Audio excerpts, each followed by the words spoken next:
요한복음은 태초에 이렇게 시작합니다. 요한복음과 창세기 1장은 굉장히 연관성이 많습니다. 여러분, 만약에 집이 허물어졌다면 우리는 집을 새로 지어야 되겠죠. 이걸 재건축이라 그럽니다.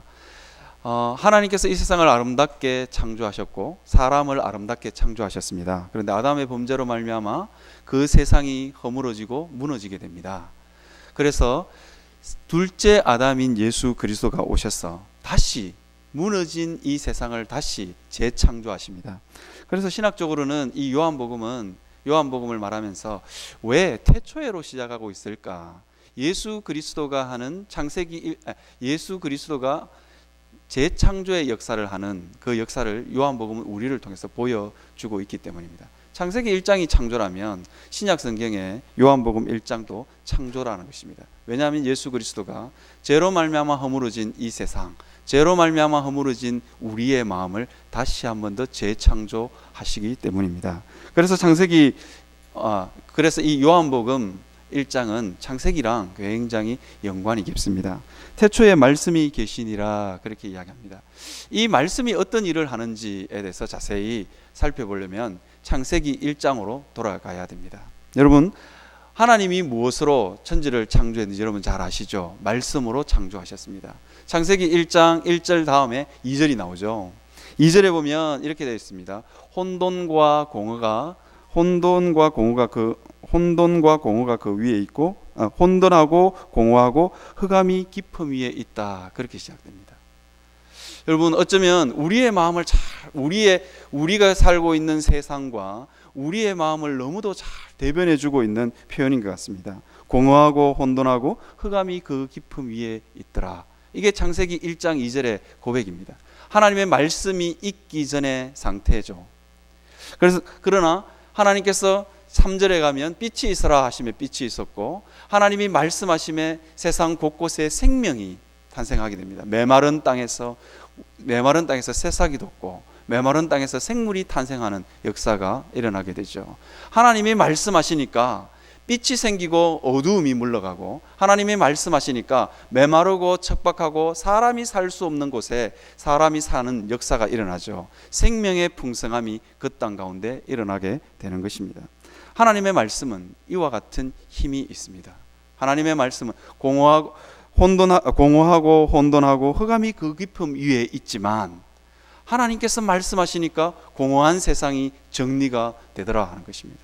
마찬가지입니다.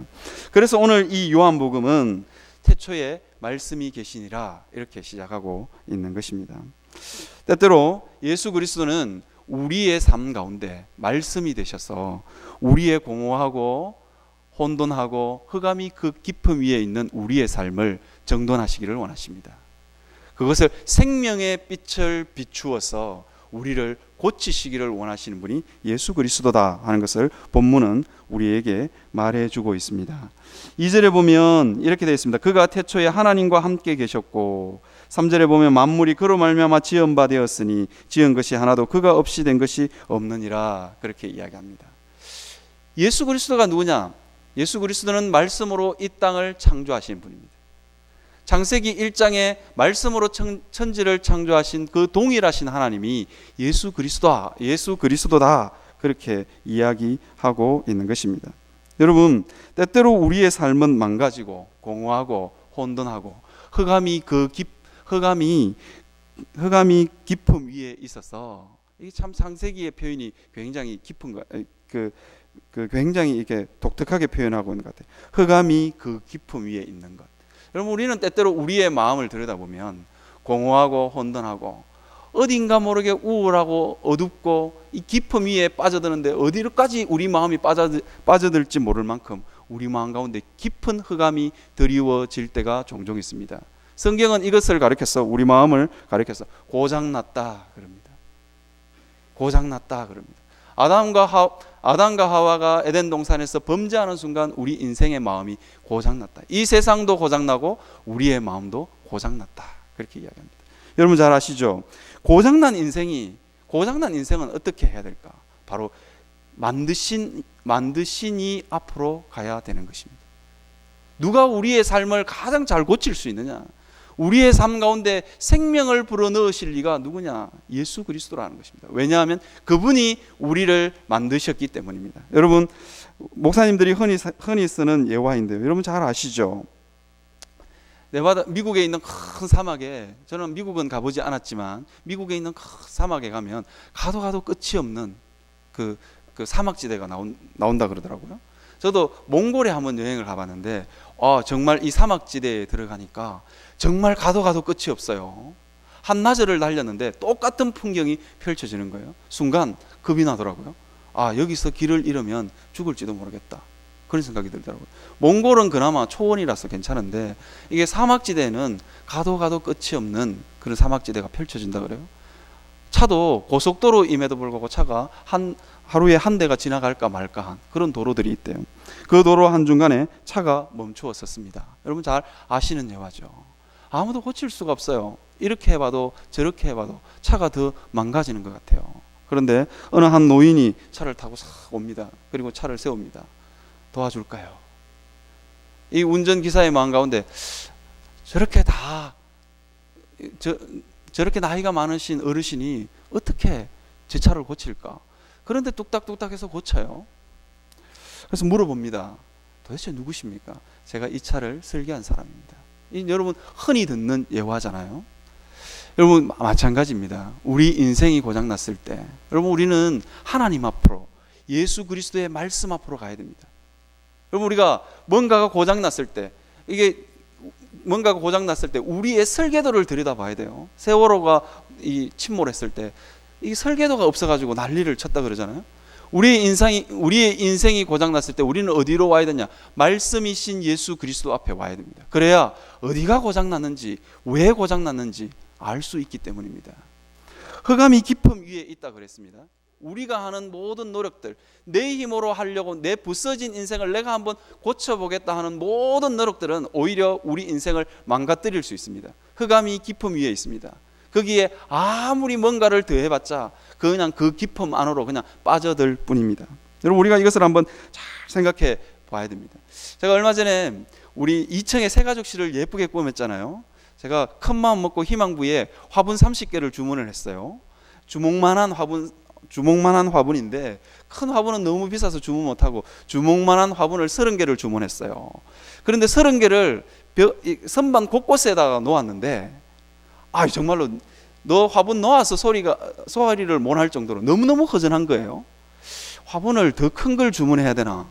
아니면 화분을 더 많이 주문해야 되나? 30개 화분이 그 좁은 공간에 선반 위에 다 들어갔음에도 불구하고 이게 정말 너무너무 허전하고 너무너무 황량한 거예요. 그래서 제가 왜 이를 한참을 고민하고 있었는데 인테리어 전공한 친구가 딱 오더니만 조명을 이렇게 딱 조절을 해요. 거기에 사실은 저희들이 액자도 많이 갖다 놓고 많이 갖다 놨는데 표가 안 나요. 아무리 봐도 허전해요.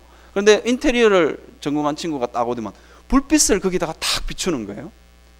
한두 개의 화분에다가 불빛을 탁 비쳤는데 왠지 그 공간이 꽉 차버리는, 굉장히 꽉 찬 느낌이 드는 거예요. 더 이상 화분을 주문 안 해도 되겠다. 김경호 목사님한테 사정 안 해도 되겠다.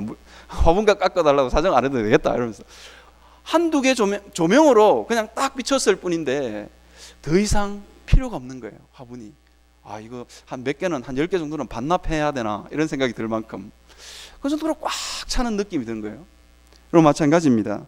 생명의 빛이신 예수 그리스도가 우리의 삶을 비추면 이런 현상이 벌어집니다. 공허하고 혼돈하고 흑암이 깊음이 있는 그 인생살이 가운데 주께서 생명의 빛을 비추는 거예요. 그러면 확 차지는 겁니다. 아무것도 없어도 만족할 수 있는 세상이 우리에게 펼쳐지는 것입니다. 그런데 우리는 때때로 이 생명의 빛 앞에 나오지 않기 때문에 공허하고 혼돈하고 흑암이 깊음 위에 있는 우리의 마음에다가 자꾸 뭔가를 채우려고 해요. 자꾸 채우면 채울수록 우리 마음은 더 공허해요. 아마 제 생각에 이게 흑암이 깊음 위에 있다, 이 표현은 아마 블랙홀을 뜻하는 거 아닐까, 그런 생각을 해봤어요. 채워도 넣어도 다 그냥 블랙홀처럼 다 빨아들였어. 그냥 없는 것처럼 아무리 밀어 넣어도 허전한 상태, 그 상태가 되는 거예요. 여러분, 우리의 마음이 때때로 공허하고 혼돈하고 허전하고 뭔가를 채웠음에도 불구하고 허전하다. 그때는 예수 그리스도 앞에 가야 됩니다. 예수 그리스도께서 우리에게 생명의 빛을 비추어 주셔야 합니다. 생명의 빛을 비추지 않았기 때문에 우리 마음이 공허하고 혼돈하고 흑암이 깊음 위에 있게 되는 것입니다. 여러분, 우리 삶이, 사람이 왜 죽느냐? 사람이 먹을 것이 없어서 죽느냐? 그것도 아닌 것 같아요. 돈이 없어서 죽느냐? 그런 것도 아닌 것 같아요. 세상에서 못 배우고 무시당해서 죽느냐? 그것도 아닌 것 같아요. 우리는 그러함에도 불구하고 생명의 빛이신 예수 그리스도가 없으니까 우리는 끊임없이 내가 굶어서 죽을지도 몰라. 저는 인생을 살면서 한 번도 굶어서 죽는 사람을 본 적이 없어요. 여기 한 60대 중 되시는 분들은 혹시 보셨을지 모르겠지만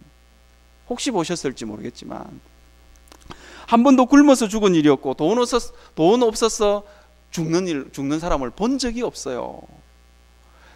우리 인생이 왜 죽느냐? 하나님의 말씀이 없어서 죽는 거예요. 여러분, 하나님의 말씀이 없어서 우리가 죽는 거예요. 여러분, 이 예화도 여러분들이 잘 아실 거예요. 어느 청년이 냉동창고에서 일하다가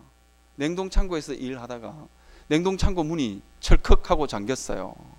여러분, 냉동창고는 절대로 안에서는 절대로 문을 열 수 없대요. 근데 철컥하고 잠긴 거예요.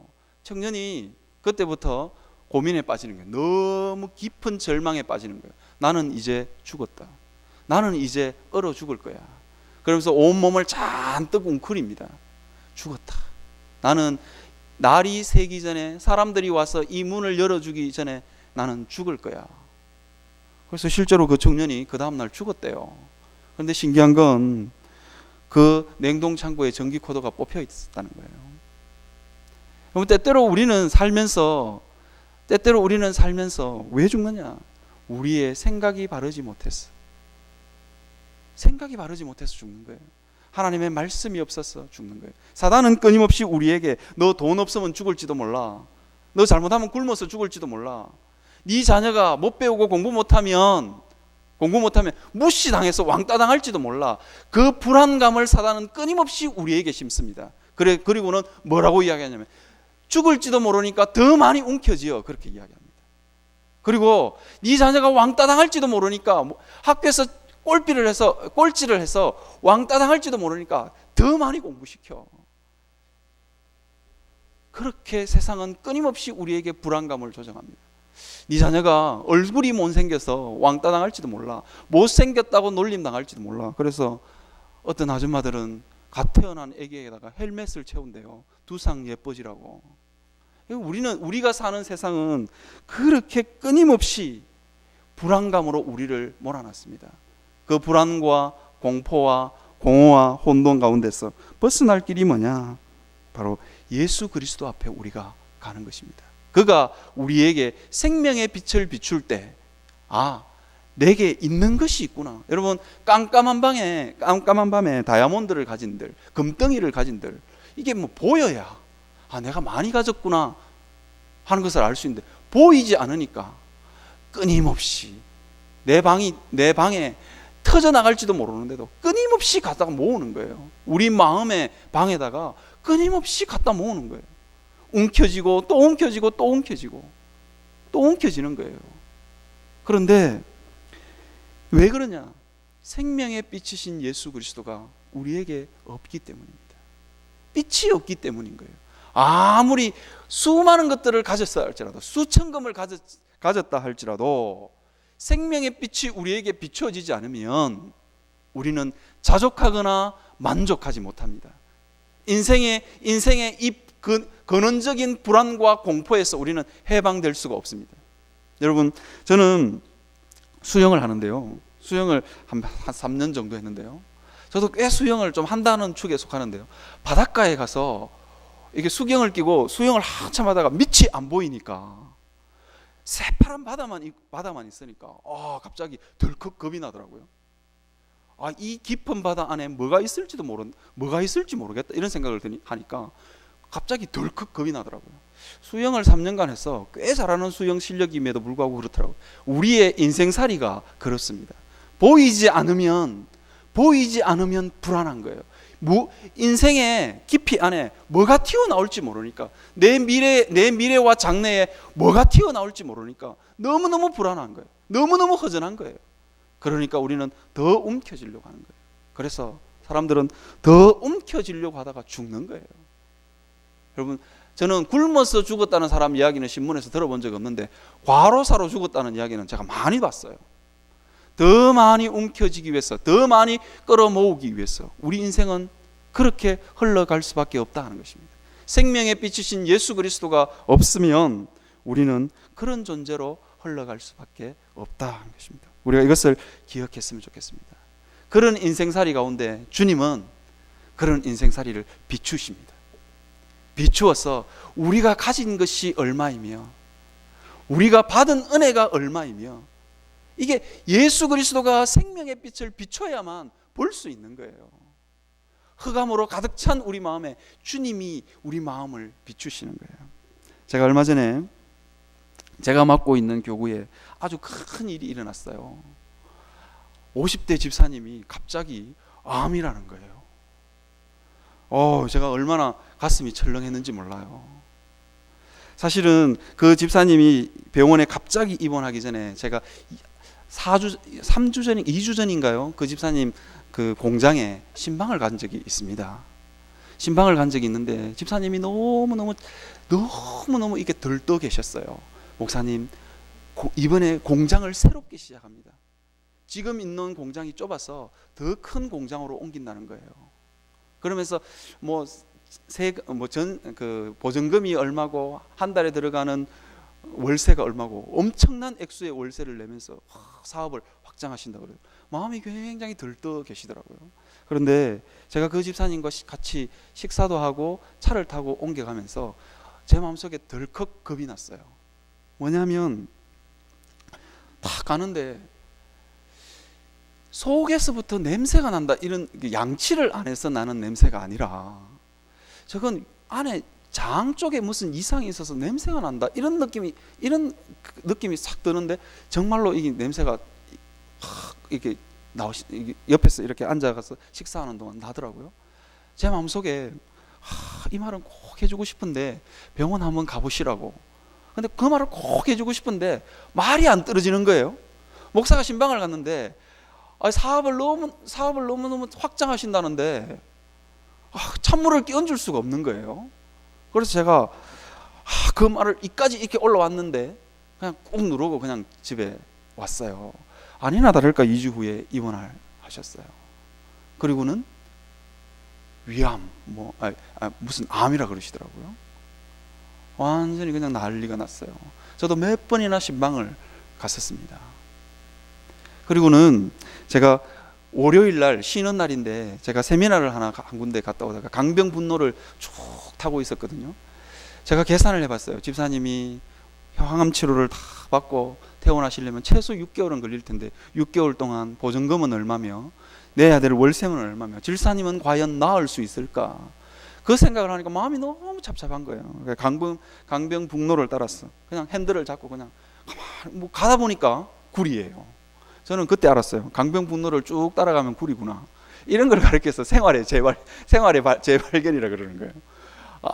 알고는 있었지만 어느 날 갑자기 핸들을 잡고 쭉 가는데 굴이에요. 에라 모르겠다. 한 번 더 병원에 가보자. 그래 갔는데 집사님이 저녁 식사를 탁 받아놓고는 목사님, 암이 아니래요 그러는 거예요. 제가 얼마나 감사했는지 몰라요. 그러면서 요즘은 그 집사님에게 전화를 하면 집사님 운동은 합니까? 이렇게 제가 당당하게 물어요. 집사님 사업보다 운동이 더 중요한 거 아시죠? 그러면서 당당하게 제가 이야기하면 하나님은 때때로 우리의 삶 가운데 빛을 비추시는 거예요. 집사님 그러시더라고요. 탁 암이 아니라는 최종 진단이 탁 나왔을 때 저보고 이러더라고요. 목사님 뭐든지 시켜만 주십시오. 뭐든지 하겠습니다. 그러는 거예요. 얼마나 죽었다가 살아났으니 얼마나 이 가슴이 북받치겠어요. 그래서 제가 그랬죠. 집사님 운동하는 게 주의 일입니다. 그렇게 제가 대답을 해드렸어요. 여러분 때때로 하나님은 여러분 그런 경험을 한 번도 안 해보시죠? 저는 그런 경험을 해본 적이 있어요. 어쩌면 죽을지도 모른다는 생각이 확 내 마음속에 밀려왔을 때, 여러분 저는 진짜 인생이 어렸을 때부터 지은 모든 죄가 다 생각나고 심지어 동생 아이스크림 빼앗아 먹은 것까지 다 생각나더라고요. 이게 우리의 인생입니다. 주님은 때때로 우리의 삶 가운데 빛을 비추십니다. 그래서 우리 인생에 스탑해야 될 때는 스탑해야 되고, 우리 인생에 때로는 만족해야 될 것이 있으면 만족해야 되고, 이게 주님이 비추시는 거예요. 우리는 주님이 빛을 비추어 주지 않으면 고장난 차처럼 그냥 질주하는 거예요. 앞에 절벽이 있는지 낭떠러지가 있는지 모르는 거예요. 그냥 질주하는 거예요. 그냥 내 생각대로, 내가 옳다고 생각하는 대로 그냥 질주를 해버리는 게 우리의 인생입니다. 그런데 주님은 우리에게 오셔서 생명의 빛을 비추시는 거예요. 내가 너를 만든 목적이 있고, 너를 지을 때, 너를 이 땅에 태어나게 할 때 나의 뜻이 있단다. 그래서 하나님께서 우리에게 비추시는 거예요. 여러분, 하나님께서는 때때로 말씀을 통해서, 우리의 삶 가운데 일어나는 일들을 통해서 생명의 빛을 우리에게 비춥니다. 고장난 인생, 여러분 병원에 가면 여러분 엑스레이 찍으시죠? 그것도 빛이라 그러더라고요. 빛을 탁 비추니까 뼈 부러진 것도, 안에 암덩어리가 있는 것도, 이 고장난 게 보이는 거예요. 주님은 우리에게 그 빛을 비추시기를 원하십니다. 그래서 이 말씀을 하는 거예요. 이 말씀은 곧 생명의 빛이다. 요한복음이 그렇게 이야기를 하고 있는 것입니다. 두 번째로 우리가 살펴보겠습니다. 말씀이 육신이 되어 우리 가운데 거한대요. 여러분, 창세기 1장에는 예수 그리스도가 우리와 함께 거한다는 이야기가 없어요. 그런데 신약으로 오면 그 예수 그리스도가 우리와 함께 거한대요. 여기에 보면 거하다, 이거는 영어로 보면 dwelling이고요, 히브리어로 보면 같이 살다 이 뜻이에요. 제 친구 중에 이런 친구가 있어요. 초등학교 6학년 때 어머니가 돌아가셨어요. 어머니가 돌아가셨는데 이 친구는 이 사춘기 시절, 중학교 다닐 때 사춘기 시절에, 저는 이 친구하고 절친인데 초중고대를 같이 다녔어요. 같은 동네에서 태어나서, 유치원은 안 다녔으니까 같은 동네에 태어나서 초중고대를 같이 다녔으니까 굉장히 친하죠. 근데 저 이 친구의 사춘기를 잘 알아요. 이 친구는 어머니가 돌아가시고 난 이후부터 이 친구가 피아노를 잘 치는데, 쓸쓸하고 외로우면 피아노 앞에서 피아노를 치는 거예요. 저는 제 친구가 피아노 치는 모습이 참 보기 싫었어요. 너무 쓸쓸하고 외롭게 보였기 때문에요. 두 번째는 그 친구가 피아노를 치면 우리 교회 모든 자매들이 그 친구 옆으로 가요. 그래서 싫었어요. 하여튼 그 친구가 그렇게 돌아갔는데, 그 친구가 제일 부러웠던 게 뭐냐 그러니까 저보고 장가를 가서 한 번은 만났어요. 장가를 가고 난 이후에 이제 명절에 고향에 가서 만났어요. 너는 뭐가 그렇게 내를 보면서 부러웠냐 그러니까 이 친구가 이런 이야기를 하더라고요. 너가 어머니가 버스 정류장에 도시락을 들고 쫓아나와서 내보고 도시락 안 가져갔다고 잔소리를 할 때가 자기가 제일 부러웠대요. 그러면서 잔소리를 하고 돌아가는 그 어머니의 모습이 이 친구는 제일 그리웠다는 거예요. 나는 피아노 잘 쳐서 여학생 끌어모으는 이 친구가 부러웠는데 그 친구는 그게 제일 부러웠다는 거예요. 그러면서 이 친구가 이런 이야기를 해요. 지금은 굉장히 행복해, 그렇게 이야기하더라고요. 왜냐하니까 자기를 제일 사랑해주는 와이프가 같이 살면서 잔소리를 그렇게 많이 한대요. 그런데 그 잔소리가 그렇게 듣기 좋대요. 옛날에 중학교 때 못 들었던 그 잔소리를 해주는 와이프가 있어서 너무너무 행복하고, 그리고 회사 가서 탁 앉아 있으면 그 와이프가 했는 잔소리가 구구절절 너무너무 맞대요. 왜냐하면 같이 살면서 꼼꼼히 지켜보면서 했던 충고거든요. 그러니까 너무너무 맞다는 거예요. 그럼 제가 무슨 말씀을 여러분들에게 드리려고 하냐, 예수 그리스도가 우리랑 같이 살면서 우리에게 말씀하시는 거예요. 그래서 예수 그리스도가 예수님이 우리에게 말씀하신다, 이건 우리의 마음을 내보다도 더 잘 아는 거예요. 우리 마음 안에 살아서 내가 얼마나 슬픈지, 왜 슬픈지 너무너무 잘 아는 거예요. 때때로 우리는 살다 보면 나도 내 마음을 잘 모를 때 있잖아요. 그죠? 나도 내 마음을 잘 모를 때 있잖아요. 그런데 예수님은 우리 마음을 너무너무 잘 아시는 거예요. 같이 살면서 말씀이 육신이 되어 우리 가운데 거하심에, 그렇게 이야기하고 있는 거예요. 우리와 같이 살아서 너무너무 잘 아시는 예수 그리스도. 여러분, 그런데 우리 이걸 한번 잘 생각해 볼 필요가 있어요. 아내의 잔소리가 아무리 그렇게 구구절절 예뻐도 잘 안 고치지죠. 잘 안 고치집니다. 근데 오늘 본문은 우리에게 참 특이한 이야기를 해주고 있습니다. 뭐라고 이야기하냐면 우리에게 하나님의 자녀가 되는 권세가 있대요. 하나님의 자녀가 되는 권세가 있대요. 여러분, 저는 요즘 집에 들어갈 때마다 마음이 참 무거워요. 우리 아이들이 딱 제가 집에 착 들어가면 아빠 다녀오셨습니까? 그렇게 인사를 해요. 그래서 그때마다 너무 뿌듯해요. 그리고는 우리 아이들이 제게 이렇게 이야기해요. 아빠, 오늘 맛있는 거 들고 왔어? 그렇게 물어요. 어쩌다가 맛있는 거를 들고 갈 날도 있지만 안 들고 갈 날이 더 많거든요. 근데 안 들고 간 날은 꼭 이렇게 이야기해요. 에이, 이러면서 돌았어요. 그 이야기, 에이, 아빠 다녀오셨습니까? 맛있는 거 들고 왔어요? 아니, 에이, 이러니까 제 마음속이 에이 소리, 그게 제 마음속에 비수처럼 딱 하나 꽂히는 거예요. 그 소리가 왜 그렇게 듣기가 싫은지. 그래서 집에 들어갈 때마다 마음이 묵직해요. 이게 아버지의 마음인 것 같아요.